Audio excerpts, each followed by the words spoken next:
Hi friends, Liz Zorab from Byther Farm and Rose from Wholesome Roots put together a collaboration and invited whoever wanted to join to do a video on the people that have inspired you. Now, there wasn't any set number. You can have as many or as few as you want. They don't have to be people that you've actually ever met.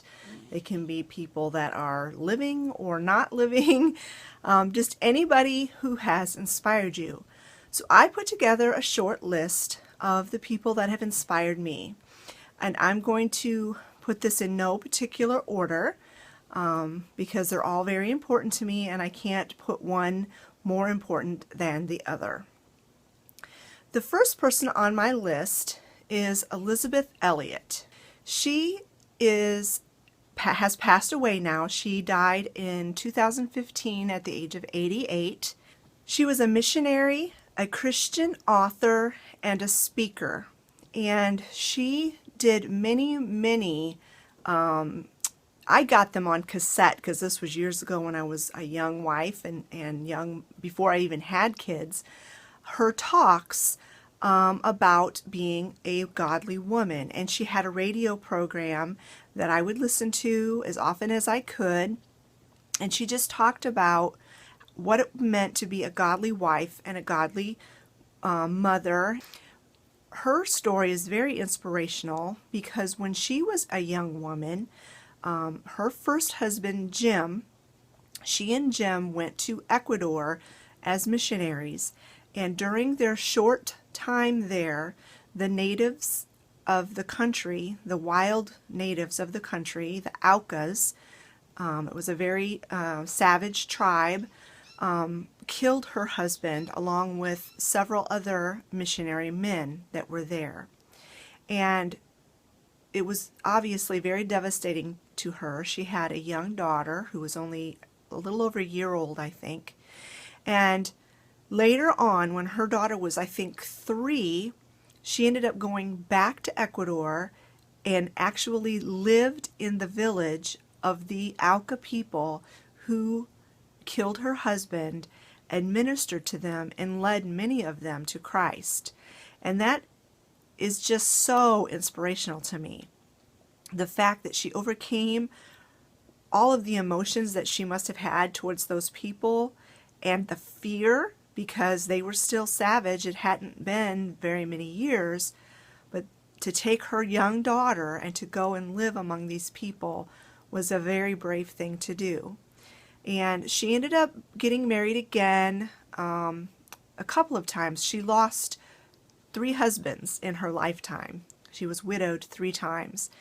And she has just always been an inspiration to me. I would listen to her talks on the radio about how to be a good mother and how to raise godly children and just how to be a Proverbs 31 woman. I've always tried to live my life remembering the things that I learned from her radio program. So the next 2 people that I'm going to talk about who are very inspirational to me are my children, Travis and Olivia. They inspire me every day to be a better mom and to be a better person. There are so many times that I want to lose my temper about something or have an unchristlike attitude about somebody, and I remember that I am being an example to my children, and would I want my kids to behave that way or treat someone that way? And so they have inspired me to be a better person. My daughter has inspired me with her creativity and her artistry to try to live up to her level of creativity, and I don't think I ever will. She teaches me things every day about art and just crafts and crochet and all of the different things that I started off teaching her when she was a little girl, but she has so surpassed me in those things. And then Travis, he's so smart as far as technology and things like that go. He's very wise beyond his years, in the matters of what's going on in society and in the world. And they're just an inspiration to me, both of my children, just to be a better person. The next person that has inspired me in my life is my Grandpa Scott, my mother's dad. Now, my mother was born and raised in Florida, and my grandparents and many of my aunts and uncles and cousins lived in Florida, and they still do live in Florida. And we lived in Indiana, many miles away. And so not every year, but fairly often in my childhood, during summer break from school, we would take our vacations and drive to Florida to spend time with the relatives down south. And my Grandpa Scott was a very big man. He was very tall, and he was very quiet, and I was very shy, and I didn't know him very well, obviously, because I only saw him once a year, and he kind of intimidated me in a way. I didn't know really how to approach him or talk to him, and I remember one year when we were driving to Florida, we got to Georgia and we hit this horrible thunderstorm. I was a teenager, I think maybe 14, and it was so bad. It was raining so hard that my dad could not see out the window. And so he pulled off the side of the road underneath one of those overpasses. And we were sitting there waiting for the rain to subside. And we were just looking around, and I happened to look out my window, and I saw this little baby bird in a mud puddle. It had obviously been blown out of its nest during the storm.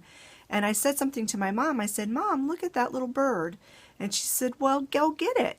And so I got out of the car and I got it, and it was just a tiny little naked bird. We didn't even know what kind of bird it was because it had no feathers. It just had all the fluff. And we were still hours away from my grandparents' house.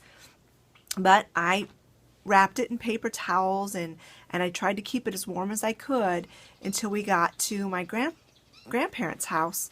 And because my mom said, "Grandpa Scott will know what to do." And sure enough, my Grandpa Scott, he knew exactly what to do. He took one look at that bird and he knew exactly what kind of bird it was. It was a pigeon. And he showed me how to feed that baby bird and how to give it water and how to keep it alive. And I kept that bird alive. I brought it back home to Indiana with me, raised it up, and I kind of semi let it go free, released it. It still kind of lived in our shed, but it could fly and come and go as it pleased. And we had that bird for a couple of years, and eventually a cat got it, which was really sad. But from that experience, it made a connection with this grandfather that I hardly knew, and I learned invaluable lessons from him on how to raise and take care of birds. And that has kind of been my thing as an adult, rescuing. I don't go out and look for them, but if I happen to find a baby bird that has been fallen out of its nest and it's obviously too young for the mom to take care of, I'll bring them in, raise them up, and then release them. I've done that numerous times, and I've raised baby parakeets, and all because my Grandpa Scott showed me how to raise a baby bird. The next person that inspires me is an obvious one. It's the next two people, and those are my parents. My mom and I were always very close. I was a mama's girl from the minute I was born, and I was always a tag along with my mom, and I learned so many things from her. She taught me how to cook and how to sew and how to crochet. I remember learning to crochet when I was, maybe 13 or so, and I crocheted a blanket, and then after that I kind of just put it down and didn't pick it up again until years later, when Olivia was old enough that she was interested to learn how to knit. She wanted to learn how to knit, and so Olivia went and got this book that my mom had that taught how to knit and crochet. Well, knitting was not my cup of tea. I tried to learn. I learned a few stitches, but it was just too frustrating for me. But in that same book, it had how to crochet. And because my mom had already taught me how, it was very easy for me to remember how to do it. And from that moment on, so that's probably been 10 years ago now, I've crocheted just about every day from that time, and I've learned many more stitches and have been able to do many creative projects, all because of my mom teaching me that at a young age. She also taught me how to quilt, and I did my very first quilt when I was a teenager. In fact, I still have it. I've got the top all put together, but I've never actually quilted it, and that's one of my projects. It's in my stash of things that I want to do.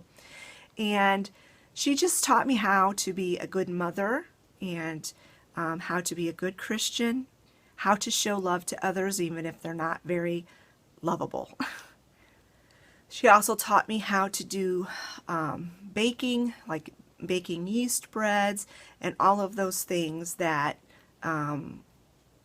a lot of people, a lot of women have not learned how to do, or the forgotten arts of being a homemaker. She never really taught me how to do canning.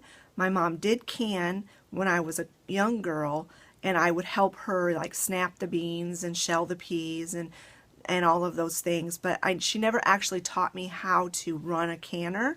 But she instilled that into me, that that's something that I could do and that I should learn how to do. And so I have dabbled in canning. I don't have a pressure canner, and in fact they really scare me. But I do hot water bath canning, and every time I pick up my canner and start working on it, I think of my mom. My mom passed away in 2016, May 1st, of cancer, and so the last couple of years have been quite challenging, finding a new normal, and not being able to go next door, because my parents live next door. Whenever I'm excited about something or have a question about something, or just want to chat, that's been something that has been very missed. And although I can speak about my mom without crying now, I don't think I will ever stop missing her. My other, obviously my other parent, my dad, is also an inspiration to me. He is still living. He has inspired me my whole life because he is a pastor. He finally officially retired at the age of 83, I think. I think he was 83, from full-time ministry, but he still is doing part-time ministry. And, you know, that's just amazing to me that someone who, he did the same job for 60 years. It's just amazing and quite an inspiration. One of the biggest lessons that my dad taught me was that when you agree to do something, or you sign up to do something, or you say you're going to do something, then you need to follow through and you need to do it. I remember one year when I was a teenager, I don't remember, 16 or 17, I signed up with our local church camp to be a counselor that summer. And it wasn't every single week, but it was, oh my goodness, probably at least 6 weeks out of the summer, I was to be a counselor. And the first couple of weeks were fun and exciting, and I wasn't there like 6 weeks in a row. I'd be there for a week and then be home for a week or two, and then I'd go back for a week, and it was that way all summer till the whole summer was over. And the first couple 3 weeks were really exciting and fun, and I enjoyed it. I remember one of the weeks I got deathly ill, and I ended up having to come home early. thankfully there was another person who could fill in for me as counselor. But I remember the last week or two that I had agreed to be a counselor, I just was tired of it. I was tired of leaving home. I was tired of living out of the suitcase. I was tired of dealing with little kids, because I was counseling like 10-year-old girls. I think that was the age range. And I was just ready to quit. And I just told my dad, I was like, can't they find someone else to fill in for me for the last 2 weeks?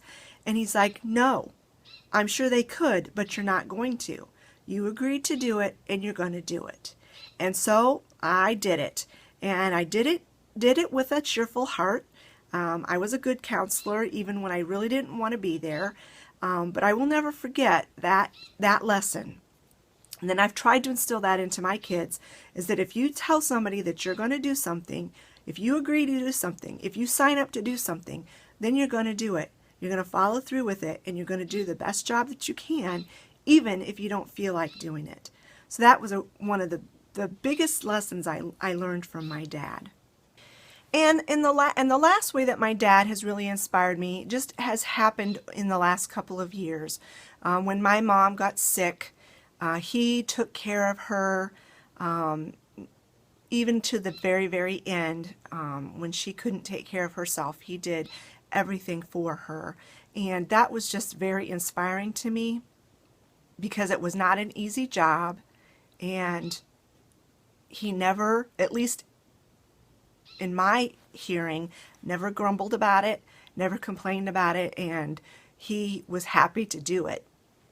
But he told me that in all the years they were married, in the 60 plus years they were married, she took care of him, and so it was the least that he could do to take care of her when she needed him. It's not been easy for my dad since Mom's been gone. He's had many health issues that have come along since that time, but he continues to just go along and do what he needs to do. And even though he has a lot of tears and a lot of sadness and misses my mom terribly, he continues to be a very good role model to his children. So my dad inspires me. And last but certainly not least on my list of people that inspire me are all of you, my YouTube friends. I can't begin to name all of the channels and people, that even the subscribers that don't have channels, that are personal friends of mine that I have come to know through this thing called YouTube. I never in a million years thought that when I started this channel I would actually make friends. Real friends, not just, oh, they're my friend, but real friends. And it's been wonderful, and I've enjoyed it, and I appreciate you all so very much for liking my channel, subscribing to my channel, commenting on my videos, and so many of the YouTube channels that I started out watching when I first started my channel, and even before I started my channel. You know, you have inspired me to make my channel better, and just to keep plugging away at it, and no matter what YouTube throws at me, just to keep on keeping on. And I really appreciate you from the bottom of my heart. I really mean it. So I want to thank Liz and Rose for putting this collaboration together, and for making me really think about who has inspired me in my life. The list could go on. If I really sat and thought about all of the people from history who have inspired me, all of the people that are in my life presently who have inspired me, I could make this video go on for an hour, but I won't. So those are my top 7 people, and if you count all of the YouTube people, 700 people who have inspired me.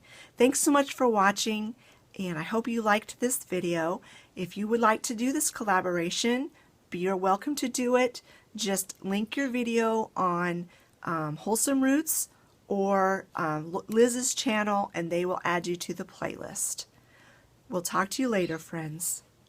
Bye-bye.